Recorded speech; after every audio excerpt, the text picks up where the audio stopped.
বাপরে অনেক কাজে গিয়ে ফেলেছি, যা গরমটা পড়েছে অনেকটা কাজে গিয়ে ফেলেছি। ষষ্ঠীর দিন মনে আসলে মা মেয়ে দুজন মিলে শুধু গল্প করবো, সব কাজ গুছিয়ে নিয়েছি। কত দিন আসে না মনাটা, সেই অষ্টমঙ্গলা এসছে আর এই 9টা মাস হয়ে গেল এখনও আসেনি। কতদিন দেখি না মেয়েটাকে। সে এখন মেয়েরা শ্বশুরবাড়ি গেলে তো এরকমই হয়, আমারও তো একটা টাইমে হয়েছিল। না মোনাকে একটা ফোন করি, ষষ্ঠীর দিন সকাল সকাল আসতে বলি।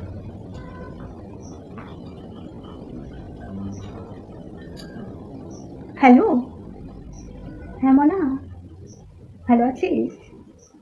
হ্যাঁ মা, ভালো আছি। তোমরা কেমন আছো? হ্যাঁ হ্যাঁ, আমরাও ভালো আছি। তা পরশুদিন তো ষষ্ঠী রে, সকাল সকাল চলে আসিস কিন্তু। হ্যাঁ রে, তোর বাবা তো সব বাজার করে রেখে দিয়েছে, সব তোর পছন্দের মতো। কতদিন আসিস না বলতো?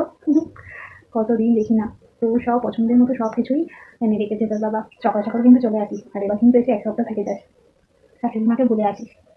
হ্যাঁ হ্যাঁ, আমি তো ঘরে সব কাজ গুছিয়ে নিয়েছি, শুধু তুই আসলে তোর পছন্দের মতো রান্না হবে আর মা মেয়ে মিলে খুব গল্প করবো। হ্যাঁ রে। আচ্ছা মনা, এখন রাখি, আর একটু কাজ বাকি আছে, ওটা সেরে নিই। সকাল সকাল কিন্তু চলে আসি। রাখলাম। আচ্ছা মা, ঠিক আছে ঠিক আছে, চলে যাবো। হ্যাঁ আচ্ছা, সকাল সকাল চলে যেতে হবে, মা অপেক্ষা করে বসে আছে। কী গো বৌমা, সারাদিন শুধু ফোনে গল্প করলেই হবে? বাকি কাজগুলো কখন হবে? আসলে মা ফোন করেছিল, ওই ষষ্ঠীর দিন সকাল সকাল চলে যেতে বলছে তো, তাই। ও, তো সে হবে খুনি, দেখা যাবে, এখনো তো দেরি আছে। শোনো, আজ রাতে তোমার ননদ আসবে। সে 1 মাস হয়ে গেল মেয়েটা আসে না, আর ষষ্ঠীর সময় একটু সকাল সকাল না আসলে হয়? দুদিন আগে মেয়ে আসবে, তবেই না আনন্দ। তা তোমার ননদের জন্য ঘর বাড়ি কিন্তু সব গুছিয়ে পরিষ্কার করে রেখে। ও দিদি আজকে আসছে? আচ্ছা আচ্ছা, আমি সব গুছিয়ে রেখে দেবো। হ্যাঁ হ্যাঁ, যাও এখন বাকি কাজগুলো করে নাও গে। ষষ্ঠীতে যাবে? যাওয়াচ্ছি ষষ্ঠীতে। 3, 2, 1. মামনি, আরে মনাজি, আয় আয়, বস বস। তা বলো, তোমার খবর কি? এই দেখো, তোমার জন্য এই বালুচরিটা নিয়ে এসেছে তোমার জামাই। কতগুলো দোকান ঘুরে তারপরে কাপড়টা নিয়ে এসেছে, দেখো তো তোমার পছন্দ হয় কিনা। পাক্কা 3000 টাকা নিয়েছে।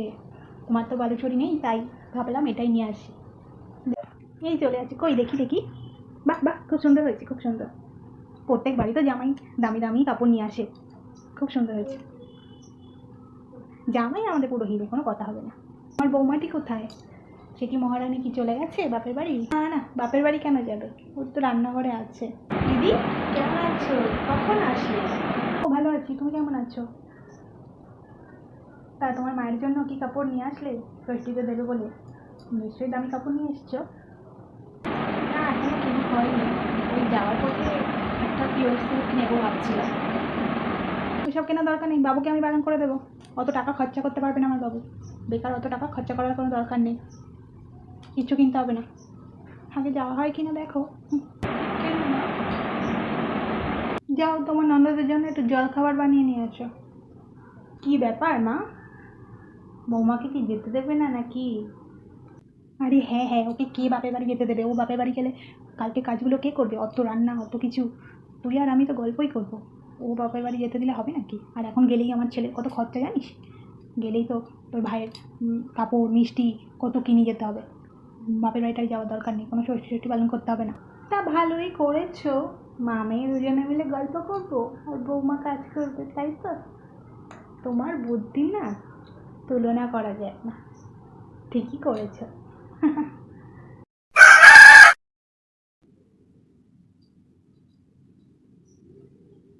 বৌমা, এত সকাল সকাল সাজগোজ করে কোথায় যাচ্ছ তুমি?